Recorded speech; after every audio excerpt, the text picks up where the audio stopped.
அல்ஹம்துலில்லா 10வது பாடத்தில் இந்த பகுதி வரைக்கும் நம்ம முடிச்சிட்டோம். இப்போ நம்ம இது பார்க்க போகிறோம். இந்த குறிப்பில் என்ன எழுதினா, இந்த வார்த்தைகள் கீழே இடம்பெற்றிருக்கிற வார்த்தைகள்லாம் உருது பேசுகிறவங்க ஓதுற மாதிரி இருக்கும்.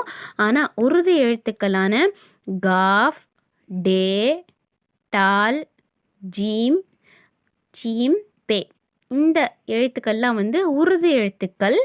இந்த உருது எழுத்துக்கள் அதில் சேர்க்கப்படலை அப்படின்னு சொல்கிறாங்க. நான் உருது ரீடிங் அண்ட் ரைட்டிங் கிளாஸஸும் எடுத்துகிட்ருக்கோம்ப்பா. விருப்பம் இருக்கிறவங்க ஜாயின் பண்ணலாம்.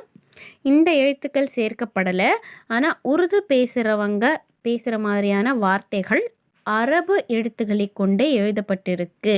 அதான் இதற்கான அர்த்தம். என்னன்னு பார்க்கலாம். 3 நிமிஷம் ஷார்ட்ஸில் ஒரு லைனாக நான் போடுறதுக்கு ட்ரை பண்ணுறேன்.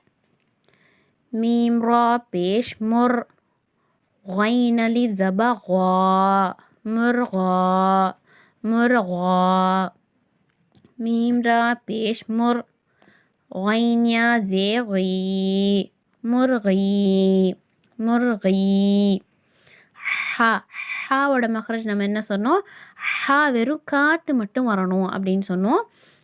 ஹாலாம் ஜப ஹல் வாவலி ஜப வா ஹல்வா حلوى بارا زبربر فايا زيفي برفي برفي جيم ألف زبجا ميم نون زبمن جامن جامن